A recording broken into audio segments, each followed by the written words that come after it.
누가복음 5장 36절로 39절까지 말씀 교독하도록 하겠습니다. 또 비유하여 이르시되 새 옷에서 한 조각을 찢어 낡은 옷에 붙이는 자가 없나니 만일 그렇게 하면 새 옷을 찢을 뿐이요 또 새 옷에서 찢은 조각이 낡은 것에 어울리지 아니하리라. 새 포도주를 낡은 것에 만일 그렇게 하면 새 포도주가 부대를 터뜨려 포도주가 쏟아지고 부대도 쏟게 되리라.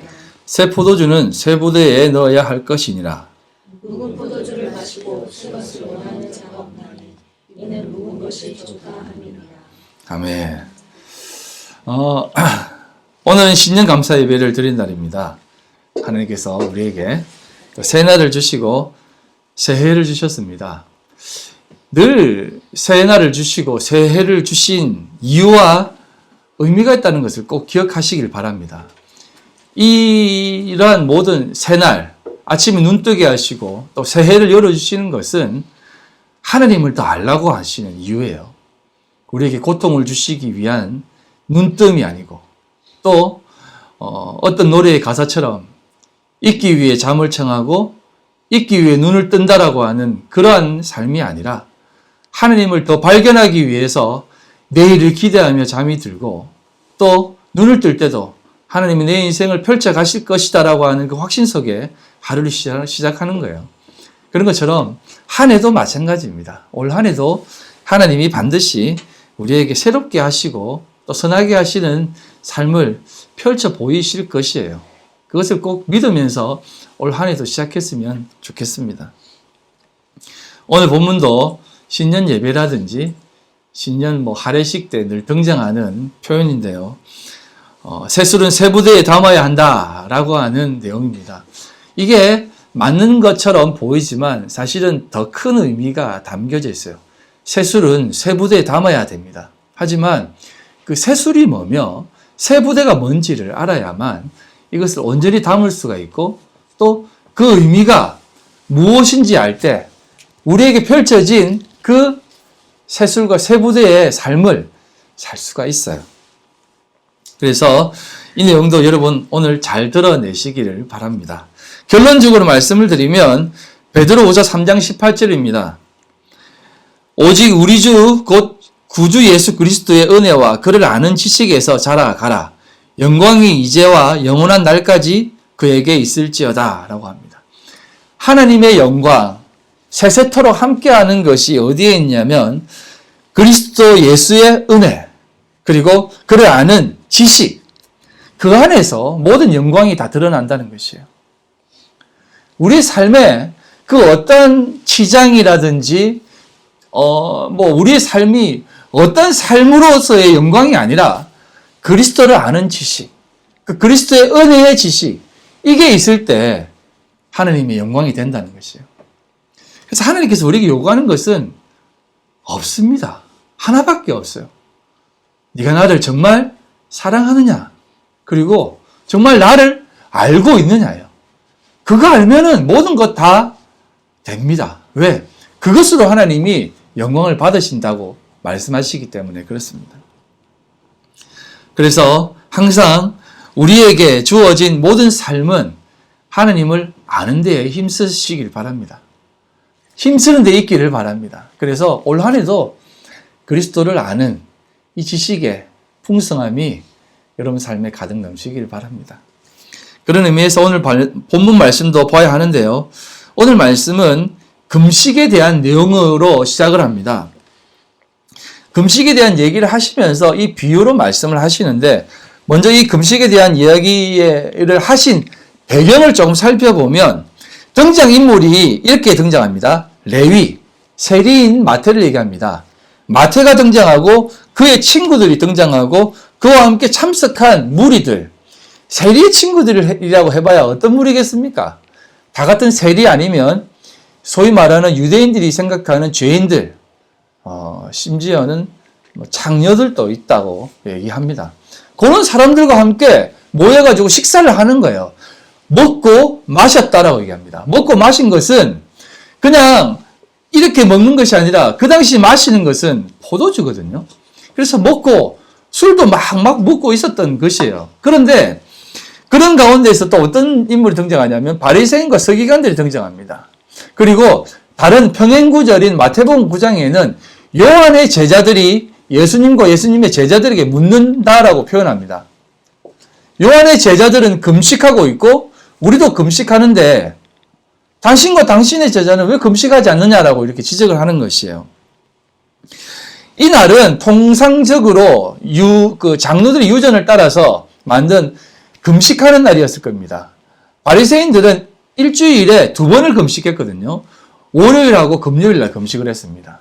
사실은 금식은 유대인들에게 율법으로 정해진 날은 1년에 한 번입니다. 대속죄일. 이날 하루만 금식을 하게 했습니다. 다른 날은 금식을 하라고 하지 않았어요. 그런데 이 유대인들이 금식의 날을 정한 것입니다. 그래서 월요일과 금요일 날 금식을 했는데 이날 그들이 공교롭게도 금식하는 날이 걸린 겁니다. 그런데 가만히 보니까 이 금식하는 날에 예수님과 제자들은 자기들끼리 먹고 마시는 게 아니라 세리들, 죄인들과 창녀들과 함께 모여가지고 술을 마시고 있는 거예요. 먹고 마시는 겁니다. 이걸 이렇게 얘기하니까 좀 마음속 감이 안 오는 건데 주일날 제가 설교 안 하고 유혹에 가가지고 영성제하고 낮술을 먹고 있다고 생각해 보세요. 그러면은 조경 지사님 와가지고 목사님 지금 뭐 하십니까? 여기서 이러시면 안 됩니다. 빨리 예배 드려야지요. 이런 상황인 거예요, 지금. 이런 상황인 겁니다. 그렇게 얘기하니까 물론 예수님과 저하고 비교할 수는 없지만 이런 상황이니까 예수님께서 이렇게 말씀을 합니다. 누가복음 5장 34절로 35절 오늘 읽지 않은 바로 앞에 부분입니다.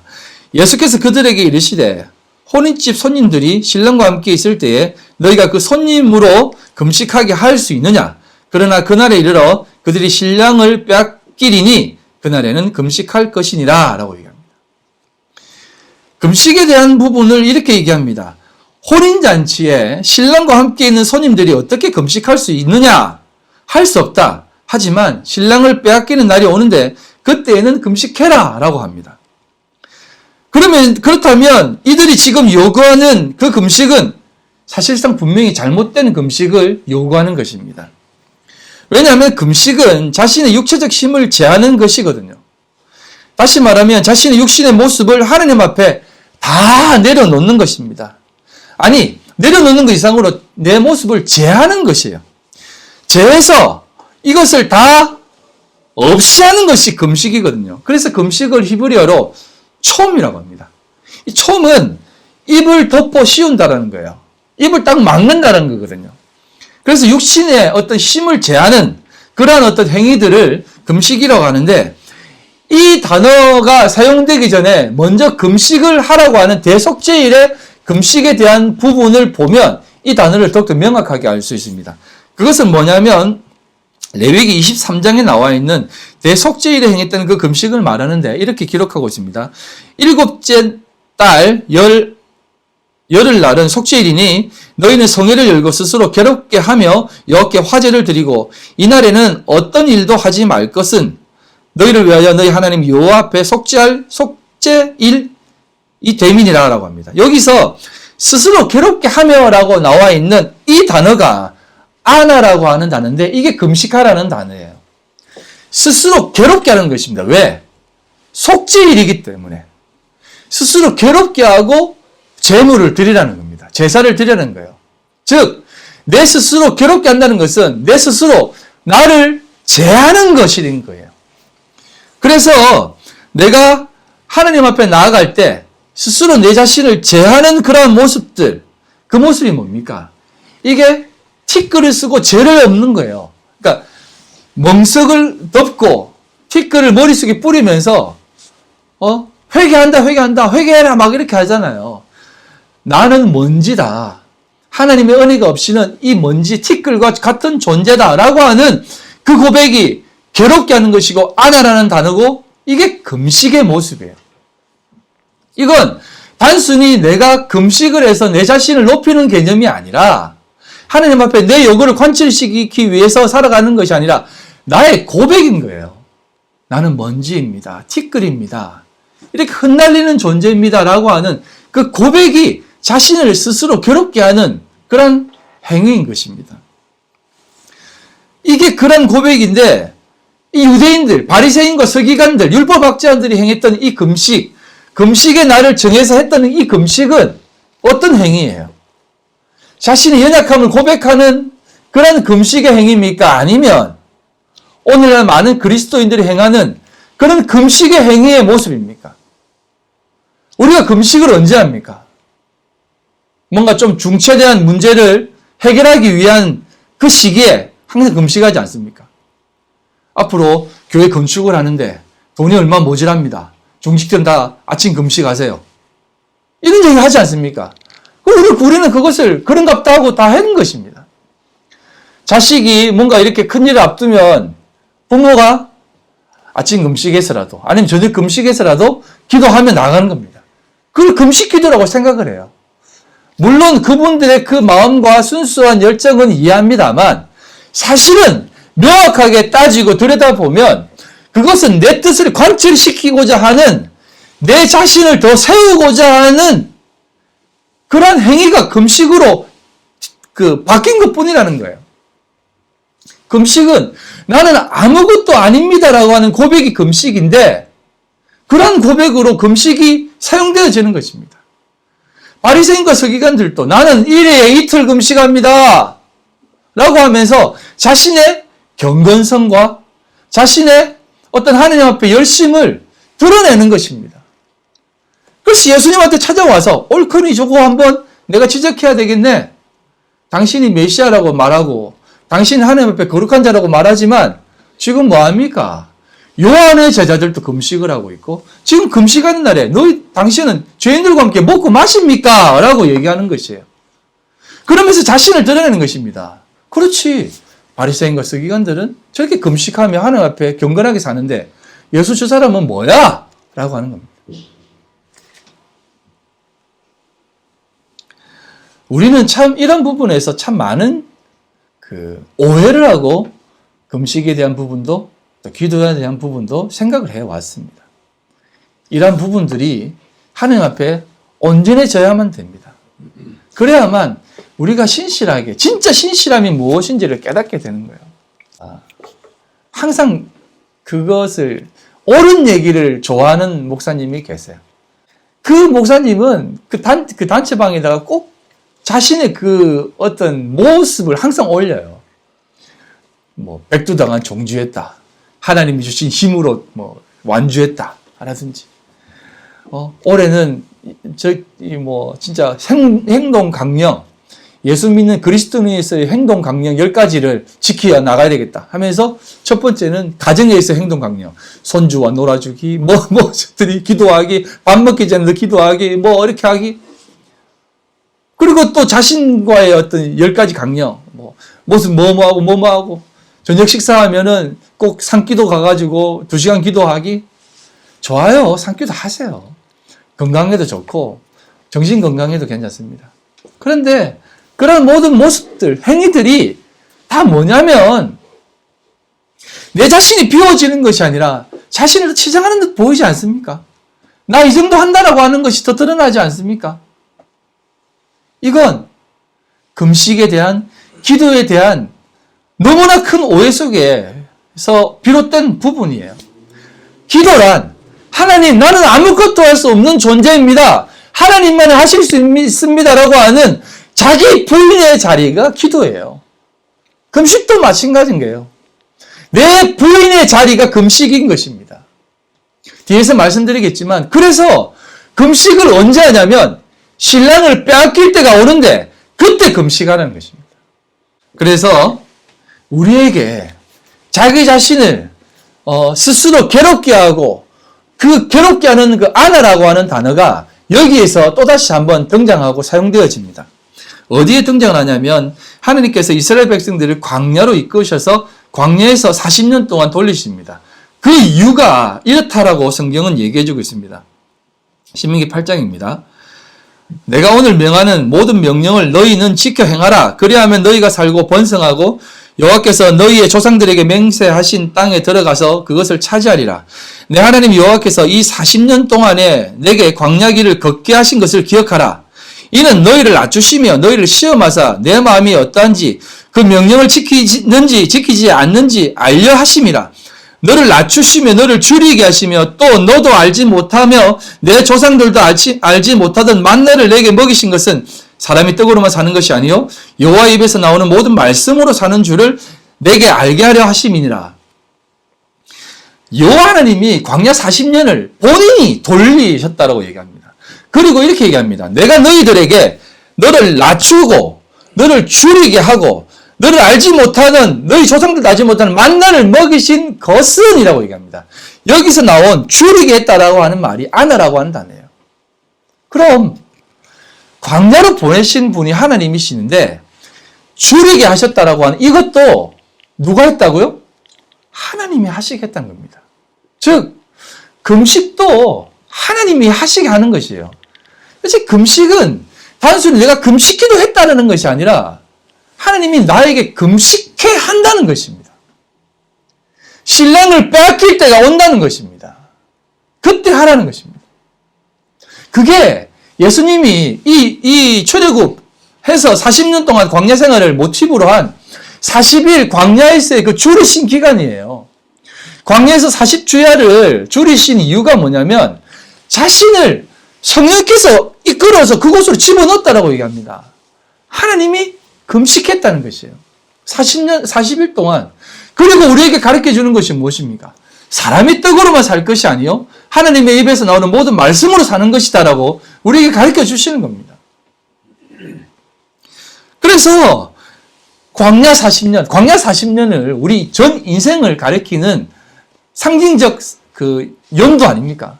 40일도 마찬가지예요. 그래서 우리에게 광야 교회라고 하지 않습니까? 우리가 이 땅 가운데 살아가는 모든 기간이 사실은 금식의 기간인 것이에요. 하나님이 여러분들에게 지금 살게 하시는 겁니다. 밀어넣어서 여러분들의 삶을 하나님이 낮추게 하시고 줄이게 하시고 조상들도 먹지 못했던 만나를 먹게 하십니다. 어저께 조성훈 집사님이 전화가 오셨더라고요. 너무 죄송해가지고 그동안 전화 못 드렸습니다. 그런데 연초에는 인사는 드려야 될 것 같아가지고 전화했습니다. 그래요. 저도 집사님한테 전화 드리고 싶지만 내가 먼저 전화하면 집사님이 미안할까봐 안 했다고. 그래서 나한테 물어보시더라고요. 어떻게 지내십니까? 자기는 요즘 좀 괜찮다 하시더라고요. 하지만 목사님 어떻습니까? 라고 하실 때 제가 뭐라고 답했겠어요? 만나만 먹고 삽니다. 꼭 하나님이 만나만 먹게 하시네요. 그러니까 집사님이 우리 하나님이 매출하기도 좀 밀어 보내셔야 되는데 이렇게 또 받으시고 또 얘기하시더라고요. 그러니까 우리에게 하나님은 그렇게 하신다는 거예요. 올 한 해도 하나님은 우리를 낮추실 겁니다. 올 한 해도 하나님은 우리를 줄이게 하실 거예요. 이게 뭐 굶긴다라는 얘기가 아닙니다. 우리 자신을 부인되게 하는 자리로 이끄실 거예요. 그리고 끊임없이 반드시 약속한 그 만나는 꼭 먹이실 겁니다. 그 생명의 만나는 우리가 반드시 먹이실 거예요. 그렇게 해서 하나님은 우리에게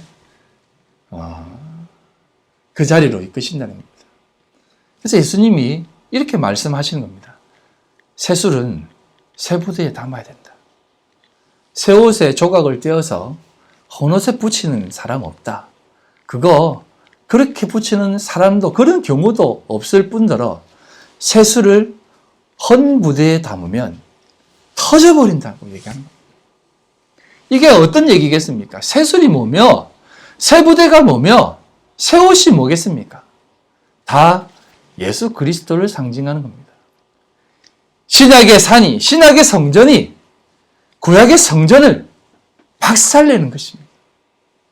모퉁이 돌이 떨어져 우리가 산산이 부서지는 겁니다. 좌우의 날성검이 우리 속에 들어와 우리 육신의 연약함들이 다 쪼개지는 것이에요. 터져버리는 겁니다. 그래서 새술은 새 부대, 여러분 새 부대가 뭐예요? 이게 바로 아까 첫 부분에 읽었던 예수 그리스도의 은혜라는 겁니다. 바리새인들에게 은혜를 얘기하면 거부합니다. 은혜는 무슨 은혜?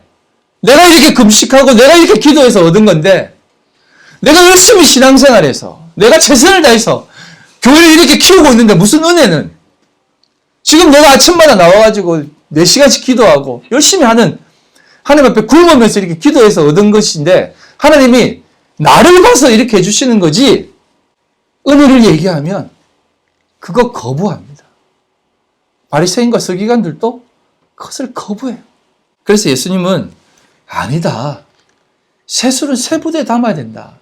너희들의 그 옛 옷, 옛 것부터 지켜왔던 그것은 불완전한 것이다. 완전치 못하고 그것으로는 이룰 수 없다.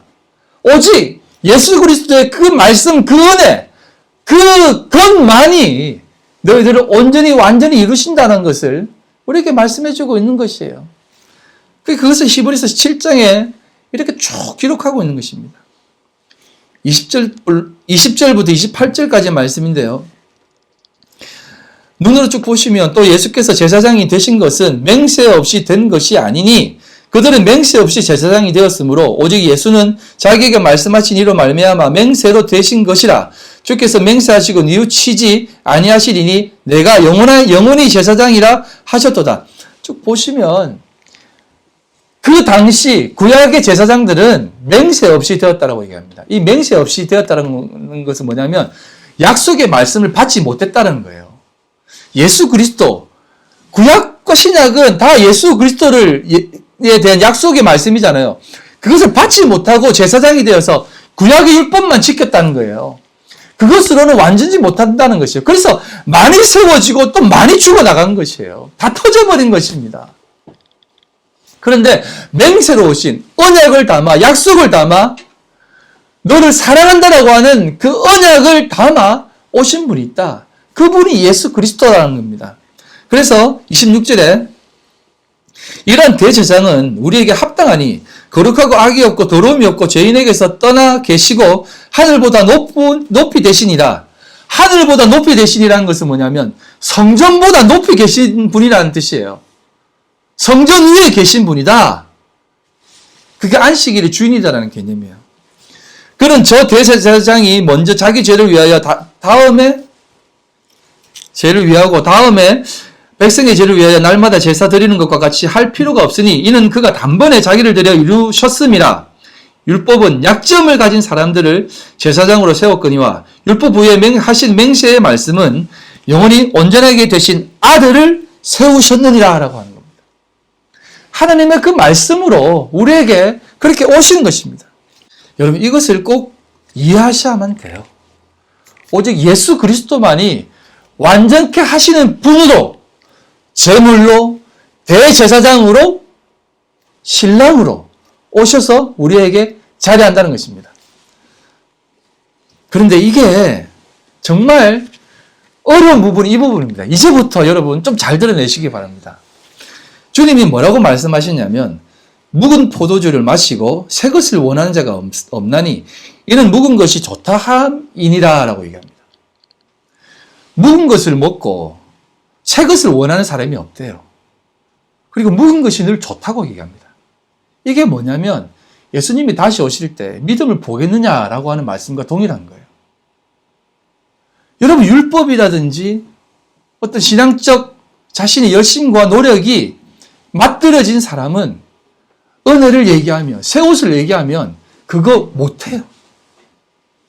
은혜를 얘기하고 아무 공로 없이 되어진 것이다. 그리스도를 아는 지식에까지만 자라가라. 그것이 하나님의 영광이다. 라고 얘기하면 그것만 진짜 돼요? 뭘 하는 것입니다. 더 없어요. 이것으로 우리가 하나님 앞에 하나님의 영광을 드러낸다는 것이 진짜 맞아요? 바리새인과 서기관들은 자신의 신앙과 신념을 지키기 위해서 모든 것을 버리고 쫓았던 사람이에요. 그런 사람에게 은혜를 얘기하면 절대 받아들이지 못한다는 것입니다. 묵은 것을 먹은 사람은 새 것을 못 먹는다는 거예요. 그래서 여러분 두 개 같이 못 가는 겁니다. 이게 터져버려야 돼요. 그게 바로 신랑을 빼앗기는 모습이다라는 거예요. 신랑을 빼앗긴다는 것, 성도는 언제나 이 길로, 이리로 가셔야 돼요. 자, 지금부터 좀 잘 들으시기 바랍니다. 성도는 언제나 금식을 하느냐, 왜, 언제 금식을 하느냐 하면 신랑을 빼앗길 때가 온다고 하는데 그때 금식을 해야 한다고 합니다. 신랑을 빼앗긴다는 말은 무슨 말입니까? 우리에게 신랑은 누구며 빼앗긴다는 말은 무엇이고 누구입니까? 신랑은 우리 주님 아니겠습니까? 그리고 신부는 언제나 교회, 성도를 이야기할 때 신부라고 얘기합니다. 그리고 그 신랑 대신 주님을 빼앗긴다라고 하는데 그것이 신부에게서 신랑이 빼앗긴다라고 하는 그 내용이 무엇을 담고 있겠냐는 겁니다. 여러분, 우리에게서 신랑이 빼앗겨집니까? 1차적으로 말씀드리면 신랑을 빼앗긴다는 것은 예수님이 십자가에 돌아가시는 그때를 가리키는 것이기도 합니다만, 여러분, 우리가 십자가에 돌아가시는 예수 그리스도를 우리 마음속에 담잖아요. 그러면 그 예수 그리스도를 담을 때 그 예수 그리스도의 죽음이 누구의 죽음이라고 우리가 고백합니까? 누구의 죽음이라고 고백해요? 예수의 죽음, 내 죽음이다라고 얘기하잖아요.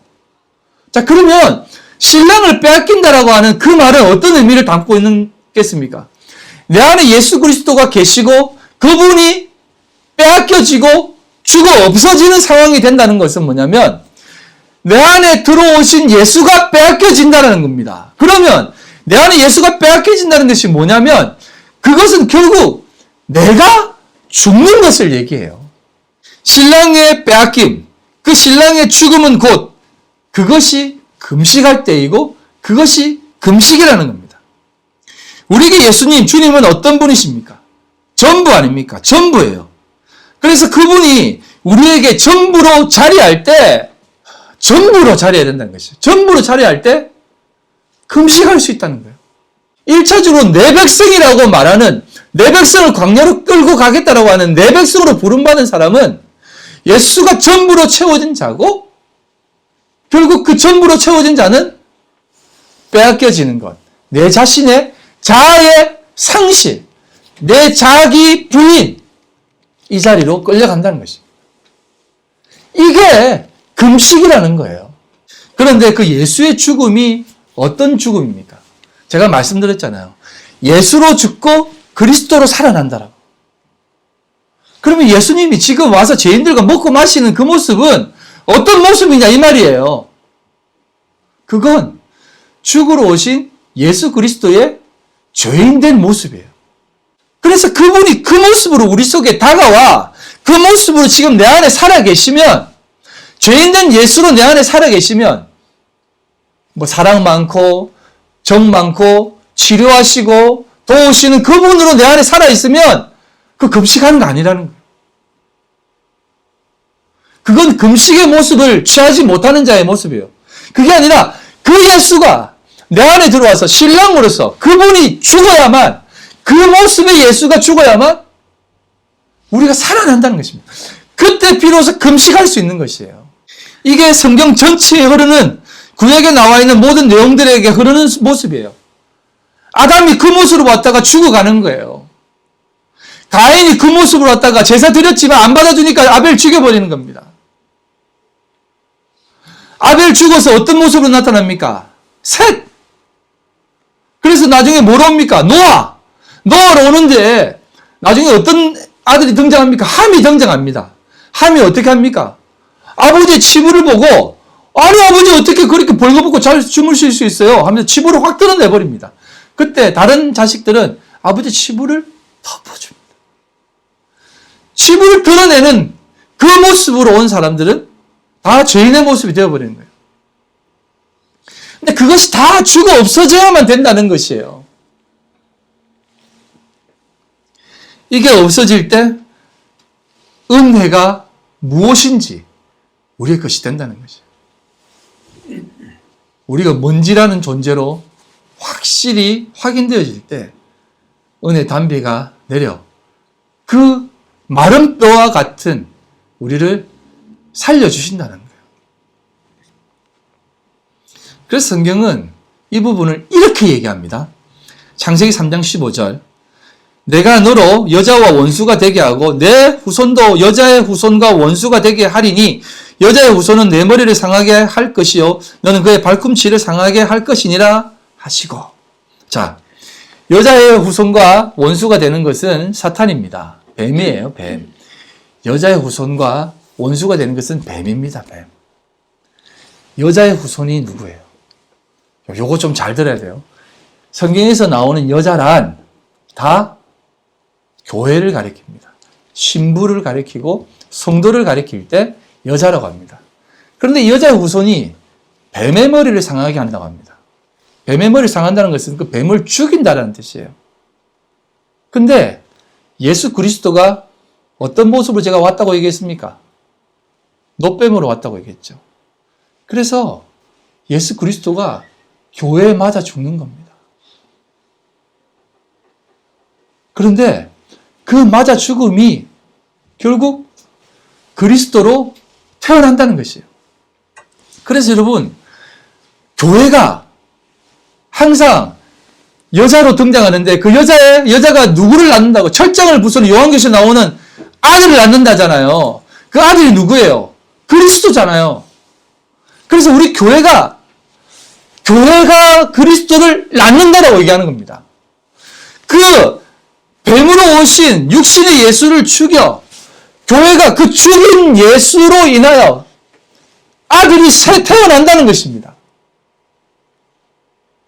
그래서 예수를 죽여야만 우리가 살아날 수 있구나라고 하는 그 사실이 확인되어지는 거예요. 그래서 내가 구원받았다가 아니라 나는 예수를 죽인 자구나라고 하는 그 확인 속에 우리의 모습이 완전해지는 거예요. 이거 이해하시겠습니까? 내가 예수 죽인 자네요 라고 하는 그 고백 속에 진짜 여자의 후손이 되는 겁니다.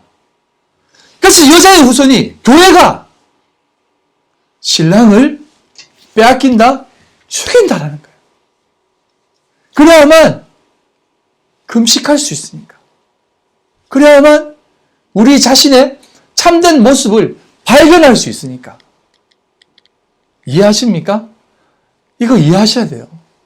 이거 이해하지 못하면 우리가 왜 이 땅에 살면서 계속해서 이렇게 이 모양 이 꼴로 살아가느냐 라고 고백할 수 없어요. 그렇게밖에는 생각 못해요. 우리는 그렇게 자리하는 존재입니다. 그게 교회의 참된 본질이에요. 계속해서 신랑을 죽여야 되는 거예요. 빼앗겨야 되는 겁니다. 그래야만 금식할 수 있는 거예요. 그래야만 여자의 후손 그리스도를 계속해서 낳을 수 있는 거예요. 내 자아가 산산이 부서지는 그 자리가 그 자리라는 것입니다. 그래서 성경은 항상 이 부분을 여자와 남자의 관계로 그리스도와 교회의 관계로 이렇게 얘기하는 것입니다. 에베소서 5장입니다. 아내들이여 자기 남편에게 복종하기를 22절로 25절입니다. 죽게 하듯 하라. 이는 남편이 아내의 머리됨이 그리스도께서 교회의 머리됨과 같으니 그가 바로 몸의 구주시니라. 그러므로 교회가 그리스도에게 하듯 아내들도 본세 자기 남편에게 복종할지니라. 남편들아 아내 사랑하기를 그리스도께서 교회를 사랑하시고 그 교회를 위하여 자신을 주심같이 하라. 그러면서 32절에 결론을 이렇게 냅니다. 이 비밀이 크도다. 나는 그리스도와 교회에 대하여 말하노라 라고 얘기합니다. 남편, 그리스도, 그분이 우리의 머리가 되십니다. 그런데 이 머리가 육으로 보여질 때는 그 머리가 계속 박살나야 되는 것이에요. 그래야만 우리의 모든 것이 완전해지는 겁니다. 이해하시겠습니까? 부부관계도 여러분 이 세상에서 부부끼리 사랑하고 잘 살고 정말 우리 부부는 인코 부부야 이런 게 아니에요. 부부 가운데 그리스도의 사랑을 깨달아야만 그게 부부라는 거예요. 그렇지 않으면 그것도 부부도 아니에요. 디모데전서 2장 11절로 15절입니다. 여자는 일체 순종함으로 조용히 배우라. 여자가 가르치는 것과 남자를 주관하는 것을 허락하지 아니하노니 오직 조용할지니라. 이는 아담이 먼저 지음을 받고 하와가 그 후며 아담이 속은 것이 아니요 여자가 속아 죄에 빠졌습니다. 그러나 여자들이 만일 정숙함으로 믿음과 사랑과 거룩함에 거하면 그의 해사람으로 구원을 얻으리라. 다 교회를 얘기하는 겁니다. 교회가 하나님 앞에 겸손하고 신실하게 살아가면 믿음과 사랑과 거룩함에 거하면 그 해사람으로 구원을 얻는다. 즉 교회가 그리스도를 온전히 생산한다. 아담이 속은 것이 아니라 여자가 속았다라고 얘기합니다. 여자가 속았다는 것은 진짜 여자가 속은 것이 아니라 여자가 뒤에 또 얘기하겠지만 남자 때문에 이렇게 된 거예요. 이 자리로 간다는 것입니다. 예? 교회는 항상 그 세상적 남자, 세상의 머리로 존재하는 그것 때문에 여자가 희생을 해요. 희생하는 자리로 가서 그리스도를 생산해낸다는 것입니다. 이게 마태복음 1장에 등장하는 족보에 대한 내용에 담겨져 있습니다. 마태복음 1장에 예수님의 족보가 나오잖아요. 거기에 5명의 여인이 등장합니다. 그 여인이 누구냐면 다 손가락질 받고 창녀이고 그렇게 거시기한 사람들이에요. 나이를 하면 유다의 며느리 다말, 기생 라합, 모압 여인 룻, 우리아의 아내 바세바, 아비 없는 온전한 남편이 아닌 마리아, 남편이 없는 마리아가 등장합니다. 이 5명이 등장을 하는데 한번 보면 정말로 그 유대인으로서의 그 수치를 가진 그 사람이 누구냐면 다말이에요. 다말이 시아버지와 통관을 해서 후손을 낳잖아요. 시아버지를 어떻게 꼬십니까? 창녀가 되어서 꼬십니다. 그런데 나중에 어떻게 얘기합니까? 유다가 다말 임신했다고? 잘됐다. 당장 그 집은 내가 불사실로 보내라. 이렇게 얘기합니다. 너 내가 딱 벼르고 있었는데 그때 다말이 뭐라고 합니까? 나를 임시케 한 사람은 지팡이를 준 사람입니다. 지팡이의 주인입니다. 라고 했으니까 유다가 뭐라고 하냐면 네가 나보다 옳다라고 해요. 남자들은 항상 그렇게 머리가 되려고 해요. 그런데 그 머리가 누구로 인해 박살이 나냐면 여자로 인해 박살이 나요. 네가 옳다라고 합니다. 두 번째 여자가 누굽니까? 라합입니다. 기생 라합이에요. 그 날고 긴다는 정탐꾼 여리고성을 정탐하기 위해서 왔잖아요. 얼마나 그갑니까? 근데 겁질질 나가지고 기생한테 숨겨달라고 합니다. 당당하게 목숨 걸고 나가지 않고 기생한테 숨겨달라고 합니다. 근데 이 기생 라합이 기질을 발휘해가지고 이 사람들을 구해줍니다. 그러다 도망까지 시켜줍니다. 그런데 한번 보십시오. 이 기생 라합은 기생이면서 나라 팔아먹은 매국노예요. 그럼에도 불구하고 이 라합이야말로 예수님의 족보에 들어있는 위대한 여인의 한 사람으로 등장하는 겁니다. 그 남자의 못남으로 인해 발생된 나라를 팔아먹었지만 그 남자 때문에 팔아먹었잖아요. 그 남자 살리려고. 하지만 그가 예수님의 족보에 들어가는 것입니다.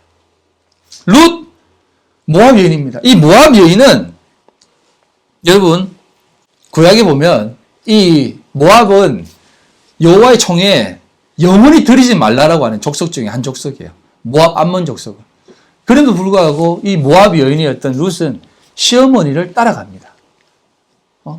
나오미, 기쁨이라고 하는 그 나오미를 그 모압 지방에 살다가 마라, 쓴물이라고 불러라 라고 했던 그 여인을 따라 그 시어머니의 그 말라 비틀어진 그 삶을 이 룻이, 모압 여인이었던 룻이 그 어머니에게 참된 기쁨으로 안겨주는 겁니다. 이해하시겠습니까? 그리고 네 번째 등장하는 게 바세바입니다. 바세바는 우리아의 아내라는 말로 등장합니다. 여러분, 이건 좀 다른 의미가 있는데 다음에 한번 좀 깊이 있게 설명할 때가 있을 텐데, 우리아가 등장하는데, 우리아는 다윗의 충신입니다. 그런데 다윗이 나중에 뭐라고 고백하냐면 꺾은 뼈로 나를 구원했다라고 얘기합니다. 우슬초로 나를 씻기시고 꺾은 뼈로 나를 구원해 주셨다고 합니다. 무슨 말이냐면 우리아가 죽음으로 자기가 살아났다고 고백을 드리는 거예요. 그래서 예수의 족보에 14, 14, 14인데 14, 15, 14예요. 다윗이 들어감으로. 근데 나중에 그게 14, 14, 14로 맞추기 위해서는 다윗이 없어져야만 14, 14, 14가 되는 거예요. 다윗이 빠져야 되는 겁니다. 그렇게 빠져지는 거예요. 아무 공로 없는 겁니다. 다윗도. 우리아, 그 우리아의 아내, 우리아가 죽음으로 바세바가 드러나는 거잖아요. 그 충신이 죽음으로 바세바가 샬롬을 낳는 거예요. 마리아도 마찬가지입니다. 요셉 가만히 끊고 자요? 그 비겁한 거죠. 야, 그 네 배에 있는 아이 내 아이 아니다. 그러니까 네가 알았어. 나가 낳아라. 나는 이제 모른다. 이게 요셉이에요, 요셉. 근데 하나님이 나타나가지고 너 그렇게 찌질하게 할래? 그래서 마리아는 그 속에서 아멘 하면서 감사하면서 그 아이를, 예수를 그렇게 낳는 것입니다. 근데 더 웃긴 것은 이 5 여자에게 어떤 단어를 쓰냐면 에크라고 하는 단어를 씁니다. 에크가 뭐냐면 엑소더스의 에크예요. 나온다라고 합니다. 다말에게서, 라합에게서, 룻에게서, 우리아의 아내에게서. 남자들은 누가 낳고라고 나오는데 여자 5명을 동원해가지고 그 사람들에게서라고 하는 단어를 넣은 거예요. 예수의 후손이, 예수가 여자의 후손으로 온다라고 하는 것을 명확하게 우리에게 암시해주고 있는 것입니다. 교회가 그렇게 우리에게 자리하게 하는 것이에요. 말씀을 맺겠습니다. 우리 속에도 늘 남자가 있습니다. 그 신랑으로서의 존재가 항상 들어있습니다. 그걸 빼앗겨야만 됩니다. 그게 죽어야만 됩니다. 그리고 그 빼앗긴다라는 고백을 여러분들이 신랑이 되어 고백드려야 됩니다. 그럴 때 여러분들이 참 신부가 되고 그 고백 속에 잉태하여 자손을 낳을 수 있는 거지. 그래서 그게 어렵습니다. 여러분 안에 있는 그 머리됨이 박살나야만 됩니다. 하나님, 여전히 내 안에 내가 살아있군요. 그게 아직도 살아 움직여 나를 움직이고 있네요. 이걸 박살내주세요. 그때 참 신부가 되고 그 참된 신부로 참 금식을 하게 되고 그때 우리는 신실한 그리스도를 잉태낼 수 있는 것입니다. 기억하십시오. 새술, 새부대, 새포도주는 예수 그리스도의 은혜로 이루어지는 겁니다. 예수 그리스도로 이루어지는 게 아니에요. 예수로 이루어지는 게 아닙니다. 예수 그리스도, 그리고 그 그리스도의 은혜로 우리에게 이루어진다는 것을 꼭 기억하십시오. 그때 여러분들의 삶은 하나님 앞에 온전해질 수 있고 여러분 인생, 40년 인생, 지금 이 땅을 살게 하신 그 온전한 하나님의 목적과 뜻이 여러분들의 삶에서 오롯이 드러나 하나님의 영광만 이 땅 가운데 확인되어질 줄 믿습니다. 오늘도 그 믿음의 삶을 멋지게 살아가는 우리 성도님들 다 되시기를 주님의 이름으로 간절히 소망합니다. 하나님 아버지, 영광과 찬송을 올려드립니다. 오늘도 우리 가운데 역사하시는 하나님의 그 놀라운 은혜를 다시 한번 마음속에 새겨봅니다. 우리를 금식케 하시는 하나님, 그 금식케 하심은 우리를 더욱더 하나님의 자녀로 삼아 주시기 위해 이끄심을 믿사오니 사람이 떡으로만 사는 것이 아니요 하나님의 입에서 나오는 모든 말씀으로 살아가는 저희들 다 되게 하여 주시옵소서. 오늘도 주님 앞에 연약하고 부족하지만 힘을 다하여서 하나님 앞에 귀한 물질 드립니다. 하나님 기뻐 받아 주시옵소서. 이 물질 하나님 앞에 드려질 때에 하나님 기뻐 받아 주시고 온전히 하나님 앞에 올려 드려질 수 있도록 도와주시옵소서. 드린 손길을 기억해 주시고 그 손길 위에 하나님의 놀라운 은혜로 만배로 갚아 주시옵소서. 하나님 기뻐 받아 주시옵소서. 지금은 우리 주 예수 그리스도의 그 크신 은혜와 아버지 하나님의 극진하신 사랑하심과 성령님의 교통인도 역사 충만하심이 오늘 주님 앞에 나와 믿음으로 살아가기로 결심한 우리 모든 성도들 머리와 그들의 가정과 직장과 사업과 삶의 모든 터전 위에 지금으로부터 영원토록 함께 있을지어다. 아멘.